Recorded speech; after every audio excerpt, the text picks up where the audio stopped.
Andre Curry, who is a very famous Brazilian agent, right? He has been known for managing many Brazilian stars. He did say this about a day ago, and I quote, "Neymar does earn a lot of money. I don't know if there will be a club that can pay for him. To leave, he must lower his salary. Today, I don't see anyone who can pay him what he earns. Only clubs in Saudi Arabia. Today, the Barcelona option is unfeasible because they can't afford to pay it." And so the agent made it very clear that Barcelona have no business on trying to acquire the signing of Neymar. He's simply just too expensive. And if you look at how much he has been earning over the past 5 to 6 years, his salary has only been increasing as the years went by, to the point where he's reaching like 1.5 million euros a week. And that's something that Barcelona cannot afford. But then about 7 to 8 hours later, we finally got another big update regarding Neymar. You guys already heard the reason why I would not welcome Neymar at Barcelona. There is a video that has already been posted. It was posted about a day ago. So I'm going to leave the link on that video down in the comment section down below so you guys can go see it. Because in this video, I'm going to be talking about the latest of Neymar and then later talk about just my overall optimistic view of this transfer and what our starting 11 could look like with Neymar. I'm going to change it up just a little bit here because it seems like things are getting very real. So this is what the information did say, coming from Jared Romero. Neymar is willing to lower his salary to join FC Barcelona. The Barcelona board want the Brazilian to come back. On the contrary, Xavi Hernandez does have doubts over his signing. According to his agent, Zavi, the winger could join Barcelona on a permanent transfer. So Neymar is basically saying, hey, look, I want to offer myself to this club. I want you guys to know that if you guys were to go for me, I'm willing to lower my salary to whatever fits your guys' needs, even if it's going to be 9 million euros or 8 million euros per season. I'm ready to do that. I just want to move away from PSG. And it's very interesting to hear that there are some people within the board that do want Neymar. And one of the people is Joan Laporta. And we all know that Xavi Hernandez does not want him. And so I'm going to be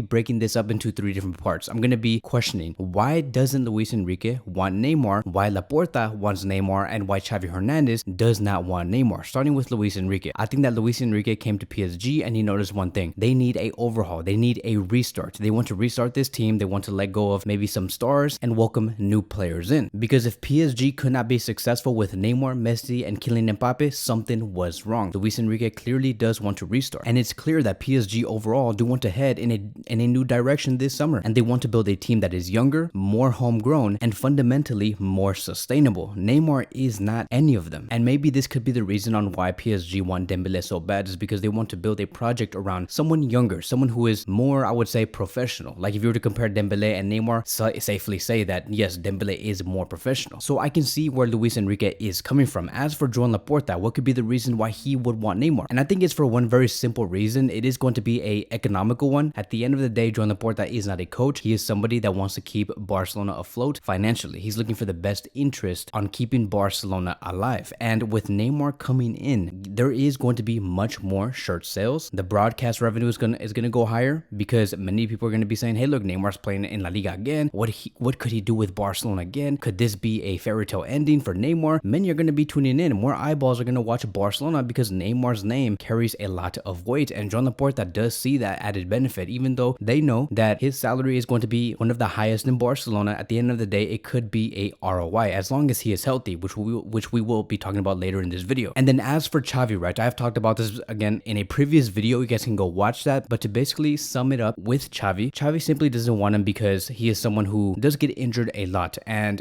Xavi does not see Neymar as a professional. Now look, I think that overall Neymar has given out great surprises in the past 6 to 7 years at PSG, right? Bringing football excellence. In almost every season at PSG, he has managed to score more goals and assists combined than the number of appearances he has had at PSG. So his output is still very strong. He's still number 1 in goals plus assists per 90 in the French league. He also has the most assists per 90 at a rate of 0.64 when you combine the top 5 biggest leagues in Europe. He is again number 1, which is crazy. And when we combine the top 5 leagues again, when it comes to shot creating actions per 90, he is in 5th place. So he is a great playmaker with a total of 6.11 shot creating actions per 90. So Neymar is still very effective. It's just that he's sometimes almost always unavailable. But when he's there, he can really make an impact. But that is always going to be the remaining problem for Xavi, is the fact that while Neymar, yes, is still very impactful, we can't really count on him because we never know when he's going to get injured. It's the same thing as with Dembele. Dembele, when he's there, he's very impactful. He brings numbers, but he's very unavailable. Like, he always gets injured. And so it is almost like we are repeating the case of Dembele, but this time with Neymar. And Neymar is 31 years old. Dembele is 26. Xavi has also clearly said that Neymar is a great player. He is his friend. He loves him, but he's not part of the plans for next season. And at the end of the day, Xavi Hernandez is in charge. But if for whatever reason, Joan Laporta, Matolaman, and Deco try to persuade Xavi Hernandez, I'm just going to be like, okay, fine. If this is going to be the case, it's going to be the case. And keep in mind, Deco is very close to the Portuguese and Brazilian players. Maybe Deco might even favor this move, right? So we're getting into a very dangerous spot right now. But this is where I'm going to give my optimistic view on this thing, right? So let's just assume that Neymar is ready to go, that Xavi Hernandez has talked to Neymar, and Neymar gives a convincing point on why he could be successful at Barcelona, and Xavi gives the okay. Let's just say everything goes well, and Neymar does come in, and we just, for whatever reason, are convinced by Neymar too, right? Let's say it does happen, because it's really starting to seem like it could. How would our starting 11 look like with Neymar Jr.? So I think that it will look something like this. Neymar on the left wing, Lewandowski as a striker, Rafinha as a right winger. Our midfield will be Frenkie, Pedri, and Gundogan, with our backline being Cancelo, Koundé, Araujo, and Alejandro Balde. Now, a few key points about this starting 11 is that we will have that balance on the right side with Rafinha and Cancelo. They can form a great duo. Rafinha is someone who likes to go central. He needs that overlapping fullback, and that is Cancelo. Cancelo brings that extra attacking awareness, while Rafinha gives that great defensive awareness. It's very weird, right? Like, if Rafinha has great defensive awareness and Cancelo has great attacking awareness, why not switch their positions? It's weird how football works sometimes, but you have that perfect balance between those two players. And then let's go on the other side. We have Alejandro Balde and Neymar. We have a runner, Alejandro Balde, and Neymar, the one who is able to score the goals. I think that with Alejandro Balde being so direct, so capable to take care of so much spaces, he is someone that can allow Neymar to stay up, because Alejandro Balde is someone that you can trust on bringing the ball to the final third because of his runs, his close control. He's very fast, and he would be able to find Neymar and create that duo in a very fashionable way. So with Alejandro Balde being there, it would minimize the amount of times Neymar has to go deep and find the ball. Balde can do it. Balde has enough stamina, athleticism, and is capable to take on so many players to give Barcelona, and especially with Neymar, that advantage. And then we can also see a duo between Pedri and Neymar. Like, to see a duo between these two players of Pedri and Neymar on the left side, it would be something so aesthetically pleasing. Like, I can't even imagine what that would look like. I can just see Pedri finding those spaces and making those through balls for Neymar to just score into the top right corner. It would be amazing. It would almost be like if you were to say we're going to see Iniesta and Neymar at their prime again. Another key point I also want to talk about is if Neymar is going to be here in this 11, I promise you that Bernardo Silva will not come. There's just no way I see Barcelona saying, yes, we will sign Bernardo Silva and Neymar Jr. There's no way. That is why I'm putting Rafinha on the right side. Now, we don't know if Rafinha is going to be starting. We don't know if Lamine Yamal is going to be that big surprise. Maybe he could be the starter. Maybe somebody else could be a starter like Abde, because he has been spectacular on the right wing. We never know who is going to be showing up, but I'm just going to be putting Rafinha there. Now, keep in mind that Barcelona have already made their first offense for Bernardo Silva. They have made their first bid. It has been rejected. So I don't know. Could we see Barcelona say, okay, let's ignore Bernardo Silva. He's too expensive. Let's go for Neymar Jr. I can't really predict the future. In football, we never know. And then another key point I also want to point out is the Brazilian spirit, right? We have the opportunity to field a front three that does contain 3 Brazilians. Very similar to how Real Madrid is going to be like in 2024 when they have Rodrigo, Vinicius, and Endrick. We will have Vitor, Rafinha, and Neymar Jr. I think that the fact that Barcelona could have that Brazilian spirit up front would be amazing. Like, I know they're going to be having a lot of fun. They're going to be very talkative. They're going to be communicating with one another. They would understand each other. And it would also be great for Brazilian football in general. And the last key point is going to be this. If you notice the veterans and the youth, it's a good mix between the veterans and the youth. We have the veterans, which is Gundogan, Lewandowski, Cancelo, and also with Neymar. And then we have our youth like Frenkie, Pedri, Alejandro Balde. It's a good mix. You have the experience, and you also do have the players who are willing to just run for the rest of their lives, right? The players that have all of the energy in the world. And that is what Xavi Hernandez is looking for, is to have a 11 that has a good mix of experienced players and youth players. We did not have that in the previous season. We had probably the youngest team in La Liga. We still won La Liga, but maybe in Xavi Hernandez's perspective, he thinks that having a mix of experienced players and youth players would make Barcelona even greater. And so if Neymar ends up being very healthy in the upcoming season, he's willing to work hard, be focused, not worry about partying and going out all the time, then I think that Barcelona can be very successful, and they could be UCL contenders and really win the Champions League with Neymar being 100% healthy. Because I do see a lot of quality in this starting 11 with Lewandowski scoring goals, Neymar taking on players, Alejandro Balde taking on players, Rafinha being that defensive juggernaut that he is, with Pedri, Frenkie, Gundogan creating over and over and over again to the point where it gets overwhelming for the opposition. It would be something spectacular. So those are going to be my thoughts on the Neymar saga. Whatever